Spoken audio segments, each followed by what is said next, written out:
नमस्कार. आपल्या शरीरातील चयापचयाची क्रिया ही नीट व्यवस्थित झाली पाहिजे. जर चयापचयाची क्रिया जर व्यवस्थित झाली नाही तर इन्सुलिन या हार्मोनची निर्मिती कमी होते किंवा जास्त होते. कधी कधी काय होते बघा, ती निर्मिती बंद पडण्याची शक्यता असते. म्हणून सर्वात प्रथम आपण काय बघितले पाहिजे, नीट ऐका.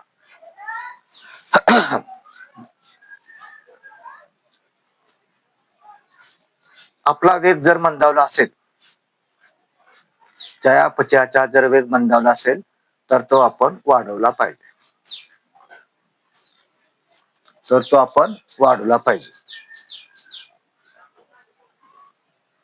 अत्यंत गरजेचं आहे.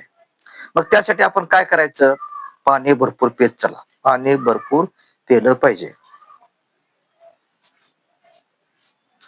हा वेग का मंदावतो, चयापचयाचा वेग? ह्याला अनेक कारण आहेत. पण तरी देखील त्यातील एक प्रमुख कारण म्हणजे युरिक ऍसिडचे प्रमाण वाढणे. जर युरिक ऍसिडचे प्रमाण वाढले तर चयापचयाचा वेग सुद्धा मंदावतो. ऐका, अत्यंत उपयुक्त अशी माहिती आहे.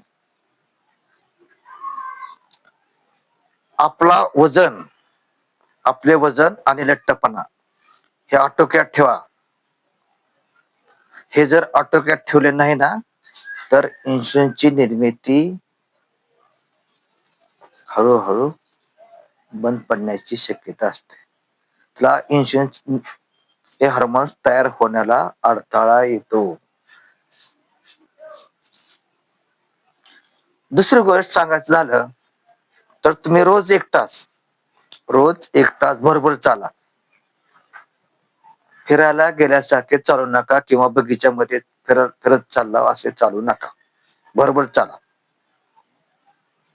जेणेकरून तुमची हृदयाची गतीही वाढेल, नाडीची ठोकी वाढते. फक्त एक तास जोरात चालायचं, बरोबर चालायचं. तसेच ह्याच्या पुढे जाऊन सांगायचं झालं तर मानसिक ताणतणाव यापासून तुम्ही दूर राहा.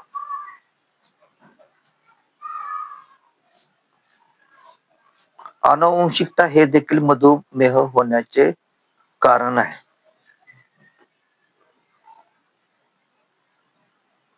तेव्हा बरेच लोक म्हणतात की गोड खाण्यामुळं मधुमेह अर्थात डायबिटीस होतो. केवळ गोड खाण्यामुळं डायबिटीस होत नसतो, हे लक्षात ठेवा. आपण जे खातो, आपण जे आहार घेतो, त्या आहाराचे रूपांतर ऊर्जेत झाले पाहिजे. हे महत्वाचं आहे. तर थोडक्यात काय, त्या स्वादुपिंडामध्ये उत्पन्न होणारे हार्मोन्स हे व्यवस्थित राहते. कमी होणार नाही, जास्त होणार नाही किंवा बंदही पडणार नाही. अत्यंत महत्वाची गोष्ट म्हणजे तुमच्या स्वादुपिंडामध्ये इन्फेक्शन होऊ देऊ नका. स्वादुपिंडामध्ये जर इन्फेक्शन झाले तरी देखील तुम्हाला मधुमेह होण्याचा धोका असतो. बघा आता यासाठी तुम्ही काय केलं पाहिजे? मधुमेह रुग्ण असणाऱ्या रुग्णांनी काय केलं पाहिजे? पांढरे पदार्थ आपल्या आहारामधून मायनस करायचे, वजा करायचे.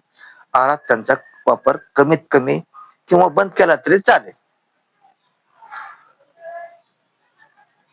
कुठले? पांढरे रंगाचे पदार्थ, उदाहरणार्थ शाबू, मैदा, साखर, यांचं प्रमाण आहारामध्ये कमी ठेवा.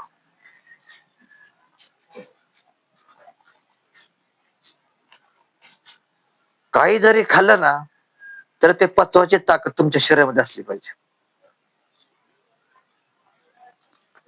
काही जरी खाल्लं तर ते पचवायची ताकद तुमच्या शरीरामध्ये असली पाहिजे.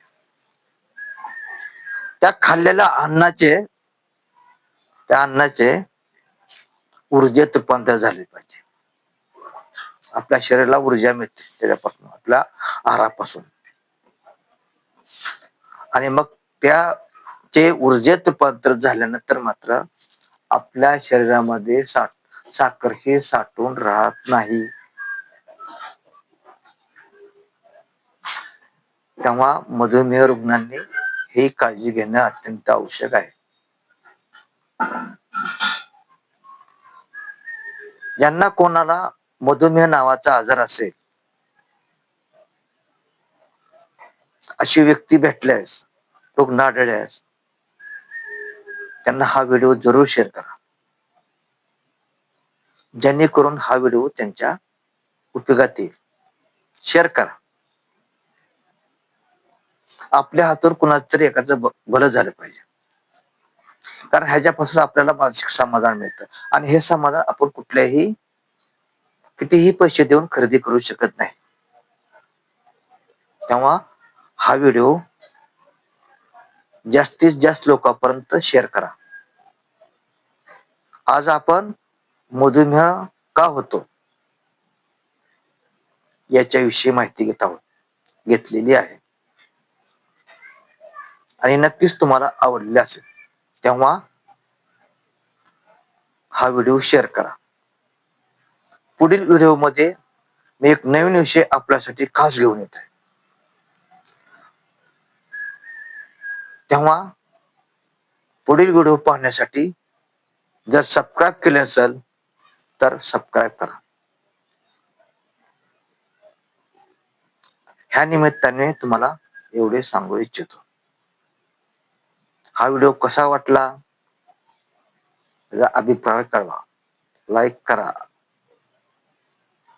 महत्वाचे म्हणजे हा व्हिडिओ शेअर करायला विसरू नका. कारण आपल्याला जरी हा व्हिडिओ उपयोगात पडला नाही तरी 90% लोक असे आहेत की ज्यांना मधुमेह, डायबिटीस आहे. तेव्हा तो त्यांना व्हिडिओ उपयोगात आला पाहिजे. कसं आहे बरं का, मी नेहमी सांगतो, prevention is the better than cure. उपचार करण्यापेक्षा रोग होऊ न दिलेला बरा. तेव्हा तुम्ही जर पथ्याचं पालन जर केलं तर तुमची शुगरची गोळी तुम्हाला 2 टाइम चालू असेल. किती? 2 टाइम चालू असेल. तर एक तुम्हाला ती गोळी 1-2-3 महिन्यानं 2 टाइम ऐवजी 1 टाइम चालू होईल. तीच गोळी कंटिन्यू केली, पथ्य पालन केले तर तीच गोळी तुम्हाला रोज अर्धी चालू होईल. आणि अशा प्रकारे तुमची साखर आटोक्यात येईल. मित्रांनो, जिभेवर नियंत्रण ठेवा. जिभेचे चुचले पुरवू नका. हा मधुमेह नावाचा आजार, डायबिटीस नावाचा आजार अत्यंत भयंकर आहे. शरीरातल्या प्रत्येक अवयवावर तो अटॅक करतो.